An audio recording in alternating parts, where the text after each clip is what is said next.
আসসালামু আলাইকুম ওরহমতুল্লাহ। 1 মিনিট মাদ্রাসায় আপনাকে স্বাগতম। আজ আলোচনা করব বৃহস্পতিবার দিনে কিংবা রাতে যে কোনো সময় মাত্র 11 বার যদি ইয়া জাল জালালি ওয়াল ইকরাম পড়েন এর ফজিলত কি সেটি আমি আপনাদের সামনে তুলে ধরছি ইনশাআল্লাহ। আপনারা আমলটি করবেন এই উদ্দেশ্যে ভিডিওটি সম্পূর্ণ দেখতে থাকুন। আরবি মাস হিসেবে বৃহস্পতিবার রাত জুমাবারের অন্তর্ভুক্ত, কেননা আরবি মাসের তারিখ শুরু হয় সন্ধ্যার পর থেকে, আর শুক্রবার সন্ধ্যায় জুমার দিনটি শেষ হয়। জুমাবার শুরু হলেই কিছু ফজিলতপূর্ণ আমলের দিকে নজর দেওয়া উচিত, কেননা জুমার পুরো দিনটি আমলের ও দোয়া কবুলের উপযুক্ত। আবদুল্লাহ ইবনে উমর রাদিয়াল্লাহু তাআলা আনহু বলেন, 5টি রাত এমন রয়েছে যে রাতের দোয়া ফিরিয়ে দেওয়া হয় না। 1 নম্বর জুমার রাত, 2 নম্বর রজব মাসের প্রথম রাত, 3 নম্বর শাবান মাসের 14 তারিখ দিবাগত রাত বা শবে বরাতের রাত, 4 নম্বর ঈদুল ফিতরের রাত, 5 নম্বর ঈদুল আজহার রাত। এই জুমার রাতে তাই দোয়া আল্লাহ রাব্বুল আলামিন ফিরাবেন না। আপনারা অবশ্যই জুমার রাতে আমলটি করবেন।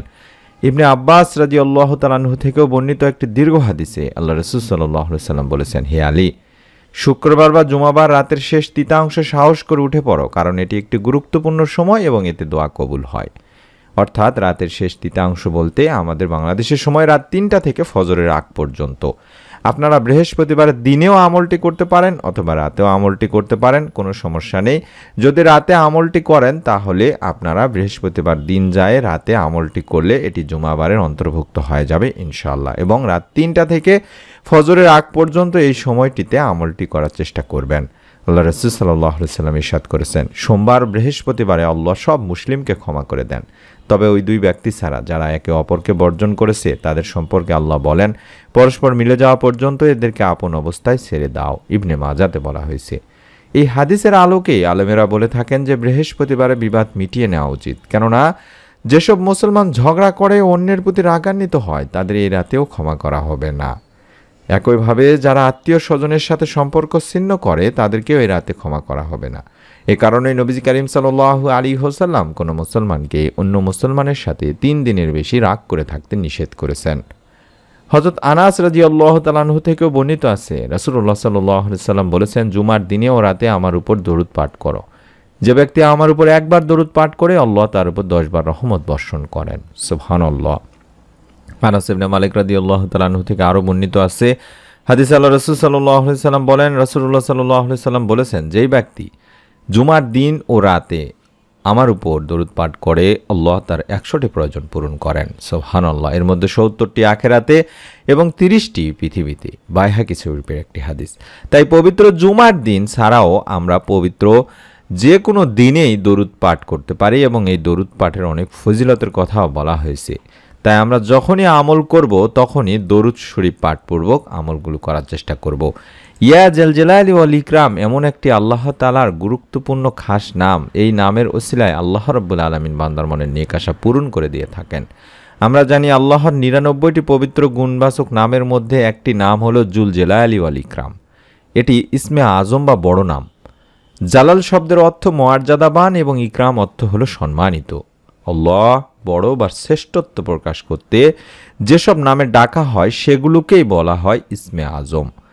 এই নামের বা ইয়া জাল জালালি ওয়াল ইকরাম এই নামের শুরুতে যদি আমরা ইয়া যোগ করতে পারি তাহলে এটি দাঁড়ায় ইয়া জাল জালালি ওয়াল ইকরাম, যার অর্থই হবে হে মর্যাদাবান ও সম্মানিত। আল্লাহ তাআলার এই নামটি কোরআনে এসেছে 2 বার, জেনে ভাই বোনেরা, সূরা আর রহমানের 27 নম্বর এবং 78 নম্বর আয়াতে।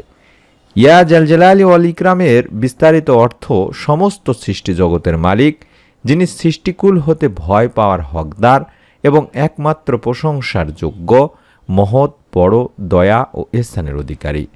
এই নামটি আমরা 11 বার পাঠ করব, অন্তত বৃহস্পতিবার দিনে কিংবা রাতে। ইয়া জাল জালালি ওয়াল ইকরাম এভাবে 11 বার পাঠ করব। ইয়া জাল জালালি ওয়াল ইকরাম, ইয়া জাল জালালি ওয়াল ইকরাম। এর অর্থ হচ্ছে হে মহামহিম ও মহানুভব। এটি দিনে রাতে যদি বেশি বেশি পড়তে পারেন তাহলে এর ফজিলত হিসেবে বলা হয়েছে হাদিস শরীফে পাওয়া যায়। এটা পড়লে আল্লাহ রাসূল সাল্লাল্লাহু আলাইহি সাল্লামকে অনুসরণ করা হবে। এছাড়াও নবী করিম সাল্লাল্লাহু আলাইহি সাল্লাম এক হাদিসে বলেছেন, তোমরা সব সময় ইয়া জাল জালালি ওয়াল ইকরাম পড়াকে অপরিহার্য করে নাও। অর্থাৎ সব সময় এই নাম পড়ার প্রতি নির্দেশ দেওয়া হয়েছে। এমনকি নামাজের পরে সুন্নত আমলের সওয়াবও পাওয়া যাবে এই আমলে। সুবহানাল্লাহ। নবী করিম সাল্লাল্লাহু আলাইহি সাল্লাম নামাজ আদায়ের পরে বসা অবস্থায় বলতেন, আল্লাহুম্মা আনতাস সালাম ওয়া মিনকাস সালাম তাবারাকতা ইয়া জাল জালালি ওয়াল ইকরাম। অর্থাৎ, হে আল্লাহ, আপনি সালাম, শান্তি নিরাপত্তা প্রদানকারী, আপনার পক্ষ থেকেই সালাম বা শান্তি ও নিরাপত্তা আসে, আপনি বরকতময়, হে মহিমাময় ও মহানুভব। এটি সহিহ মুসলিম শরীফে বলা হয়েছে। সুবহানাল্লাহ। এটা দিয়ে ইসমে আজমেরও আমল করা যায় দিনী ভাই বোনেরা। একবার হযরত আনাস রাদিয়াল্লাহু তাআলা আনহু আল্লাহর রাসূল সাল্লাল্লাহু আলাইহি সাল্লামের সঙ্গে বসা ছিলেন। তখন ওইখানে এক লোক এসে নামাজ পড়ে এই দোয়াটি বললেন, আল্লাহুম্মা ইন্নী আসআলুকা বিআন্না লাকাল হামদু লা ইলাহা ইল্লা আনতাল মান্নান বাদিউস সামাওয়াতি ওয়াল আরদ ইয়া জাল জালালি ওয়াল ইকরাম ইয়া হাইয়্যু ইয়া কাইয়্যুম। রাসূল সাল্লাল্লাহু আলাইহি সাল্লাম বললেন, তুমি আল্লাহর দরবারে ইসমে আজমের মাধ্যমে দোয়া করেছো, যে নামে ডাকলে আল্লাহ, মহান আল্লাহ সাড়া দেন, এবং যে নামে ডাকলে মহান রব্বুল আলামিন আল্লাহ তাআলা অবশ্যই তার ডাকে সাড়া দেন, যে নামে কিছু চাইলে আল্লাহ তাআলা তার চাওয়া পূরণ করে দেন এবং তাকে তা দান করেন। সুবহানাল্লাহ, সুবহানাল্লাহ। অর্থাৎ আমরা যদি কম করে হলেও ইয়া জাল জালালি ওয়াল ইকরাম কম করে হলেও 11 বার পাঠ করার পরে আল্লাহ তাআলার কাছে আমরা আমাদের মনের নেক চাওয়া পাওয়াগুলো তুলে ধরি, তাহলে আল্লাহ তাআলা আমাদের ডাকে সাড়া দিবেন, আমাদের মনের নেক আশা চাওয়া পাওয়া পূরণ করেই দিবেন।